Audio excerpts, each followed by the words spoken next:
Hi guys, it is Tiny Little Whispers ASMR.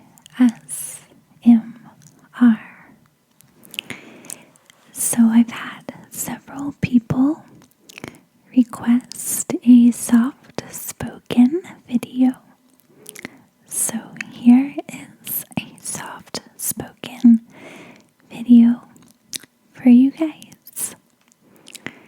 I know I've been doing a lot of true crime cases recently, but honestly, it has been the quickest stuff for me to film at this point in time. I have quite a few cases already prepped, so that is why there's been such a huge true crime kick lately. But you guys do seem to enjoy these videos.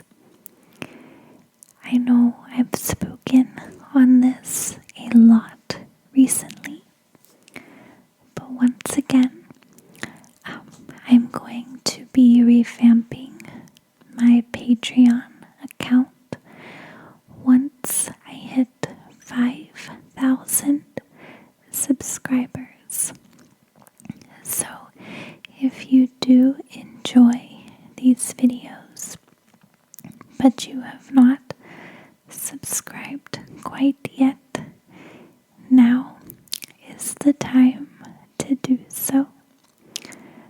We have almost hit the 3,000 subscriber mark, so we're getting rather close. But I really do thank each and every one of you for your support, and I want to be able to give back to those who are interested in the Patreon account, and I will be doing special videos for that account as well. Let's go ahead and we'll dive in to the very sad case today of Kari Lynn Nixon. So Kari Lynn Nixon was 16 years old, and she lived with her family in Sable Forks, New York, in the year 1987. Kari was extremely close with her family, and she was known to be a wonderful student with great grades. And she also played on her softball team as well. On June 22nd of 1987, Kari's dad, who was named Gary, asked Kari to run to the local store, which was just a few streets away from their home. He asked her to do this at 9:30 in the evening on June 22nd.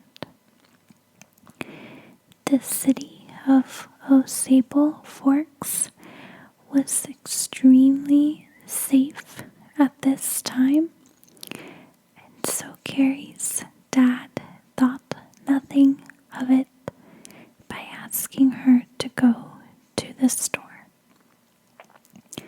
And like I said, they only lived a few blocks away, and they lived in more of the downtown area where there were lots of homes, and it was not unusual for people to be out walking around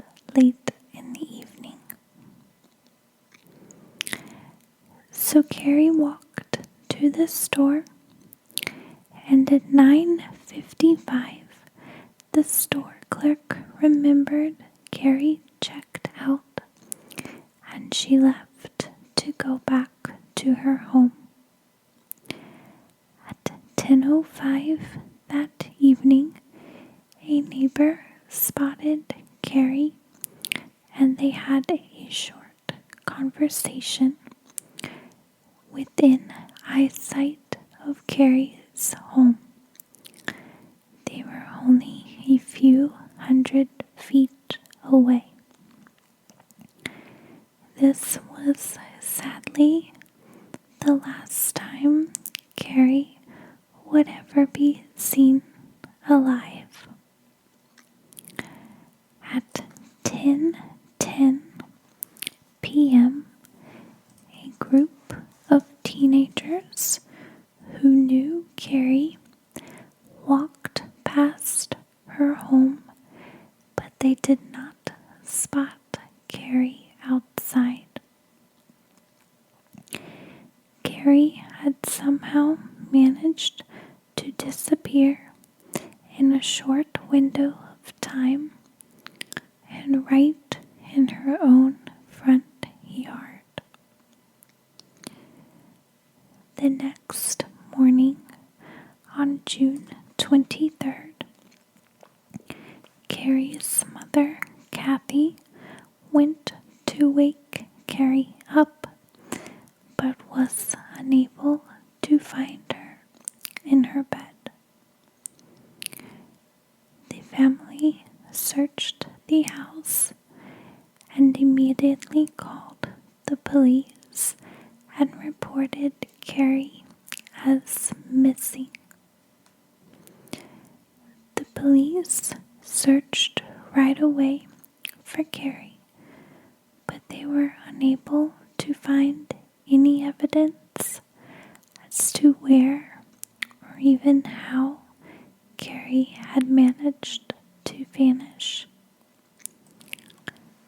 Some people believed that Kerry had been taken by a stranger or abducted by a friend, and others believed that Kerry just decided to run away from home.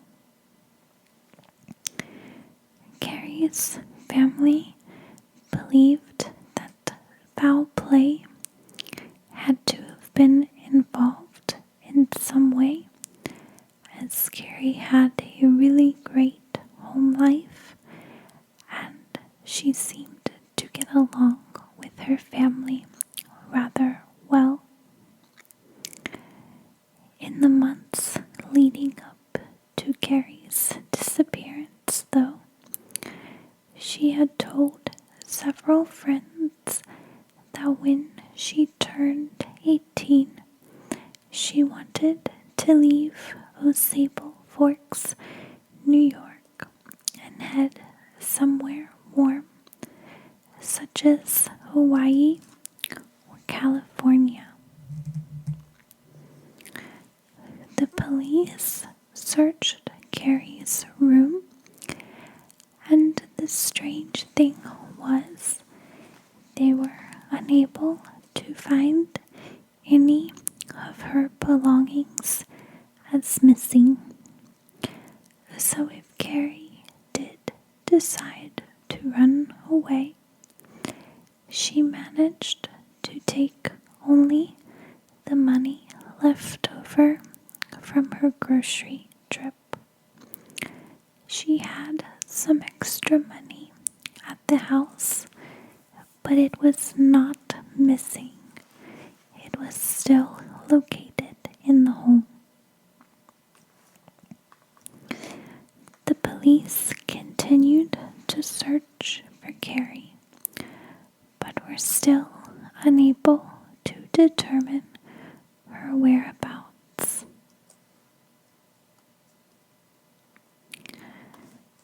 Suddenly, on November 5th, in the year 1987, it was 5 months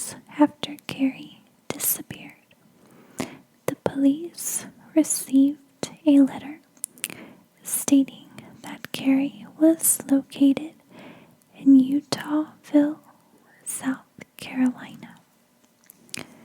The police were unable to determine who wrote this letter, but they were able to tell that it came from Flint, Michigan.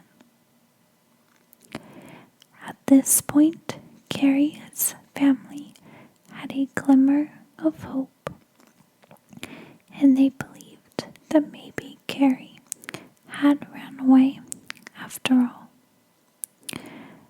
They decided to travel to Utahville, South Carolina, to see if they could find her.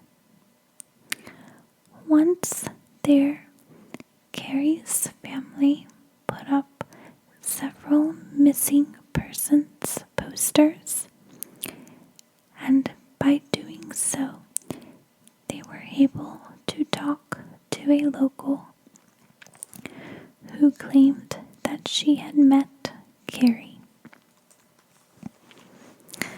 This woman's name was Shirley Knappel, and she told police and Kerry's family that she had met Kerry at some point during the summer of 1987. She was unsure of the exact date. Shirley says that she worked with runaways and was able to spot a runaway fairly easily.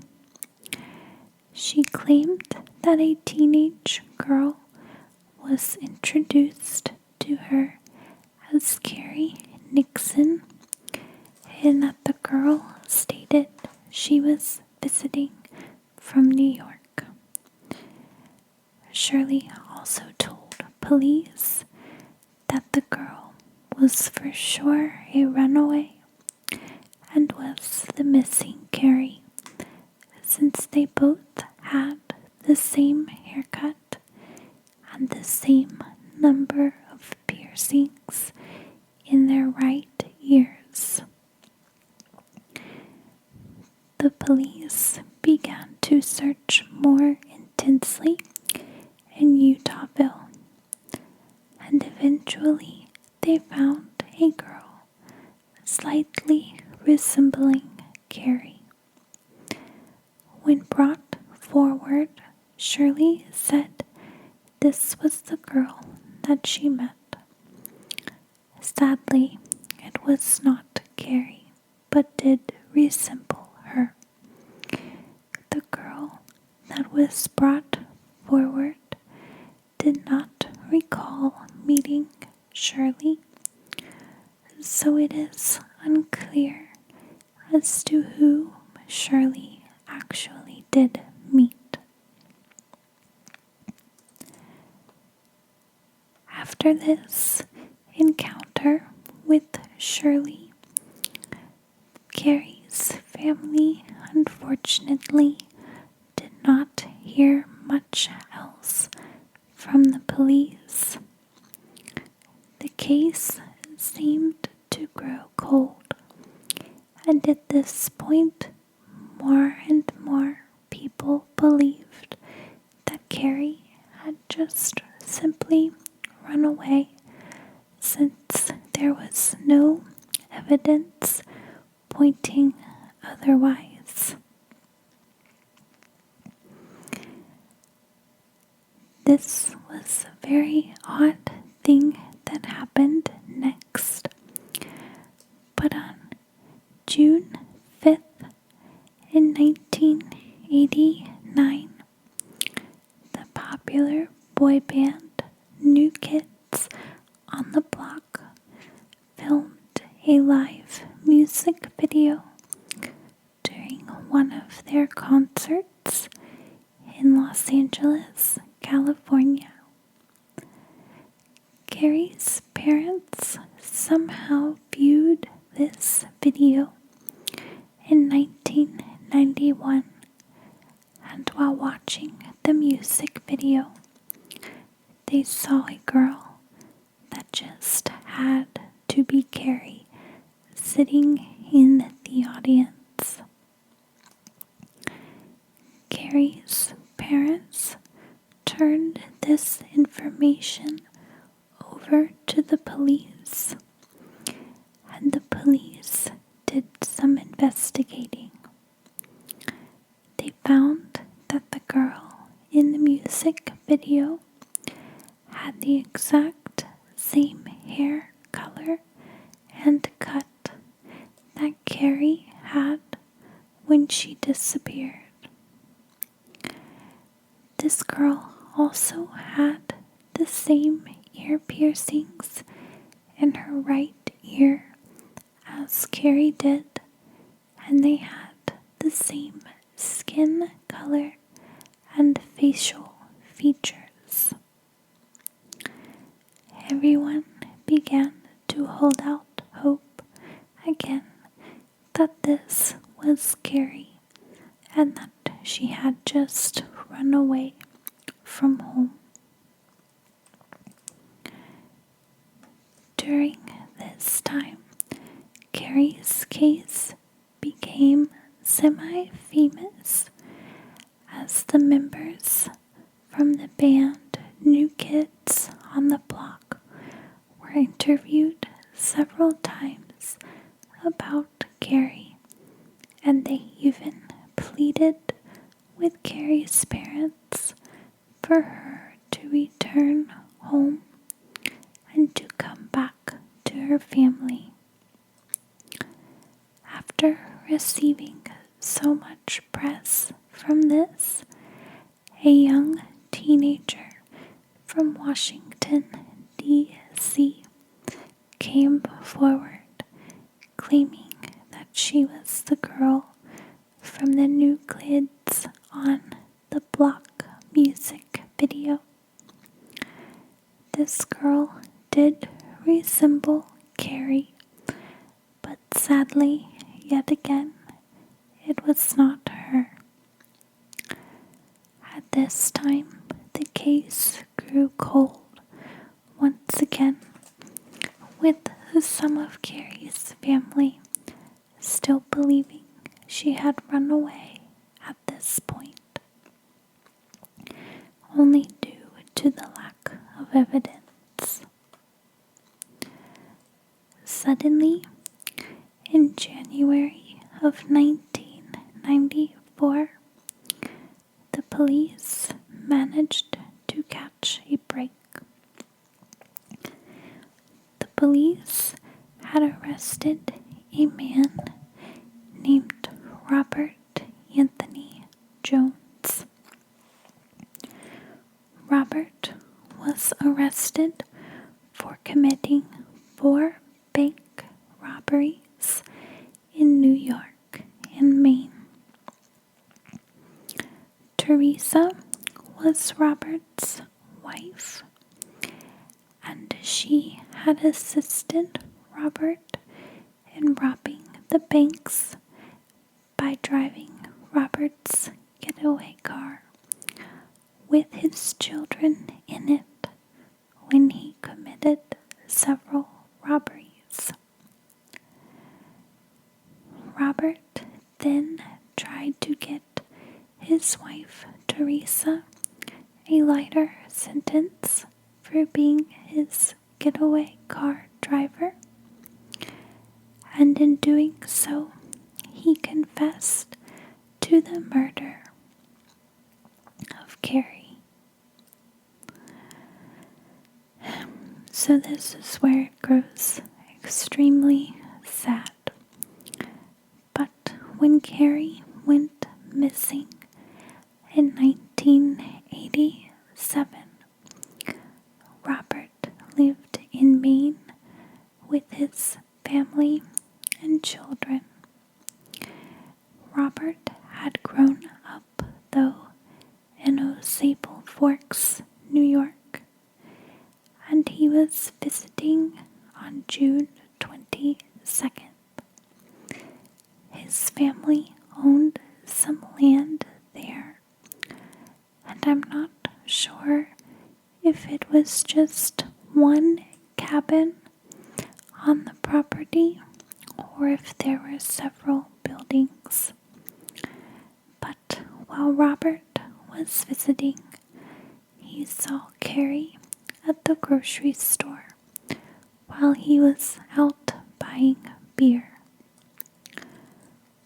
Robert then followed Kerry to her house and told her to get into his car while holding a gun on her. He managed to attack at the right moment after Kerry had spoken with her neighbor and just shortly before the group of teenagers came walking down the street. After abducting Kerry, Robert drove her to her family's cabin where he assaulted and then murdered Kerry. The next morning, Robert buried Kerry on his family's property. He then returned to Maine at the end of the week. Robert and his family eventually moved back to Sable Forks, New York. And this is very twisted, but he moved and lived on the property where he had buried Kerry years earlier. It is stated that he lived only about 200 feet away from where he had buried her.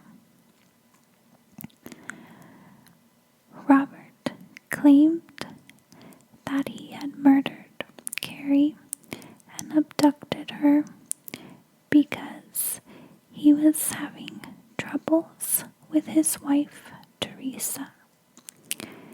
He said that Teresa had cheated on him and that he was hoping to get caught for Kerry's murder, so he chose to rob the banks. On January 28th of 1994, the police were led to Kerry's grave by Robert, and they removed her remains to receive a proper burial. To this day, Robert remains in prison. So this case just breaks my heart. I'm so saddened by the fact that Kerry was in the same town all along, but some of her family was still holding out hope that maybe she had just run away. And then after being spotted so many times in South Carolina and then on the music video, that can be so hard to have that hope brought back each of those times. I am thankful that the family did receive some answers, but it is such a sad case. I do hope that Robert remains in prison for the rest of his life. I think that what he did was terrible, and I'm very glad that he got caught. You can definitely find more information about the details of this case online, but I didn't want to go too much in depth on how Kerry had passed away. I hope you guys enjoyed this true crime case this evening, and I plan on bringing you guys some more videos very, very soon. Thank you so much for watching, and I hope you have a relaxing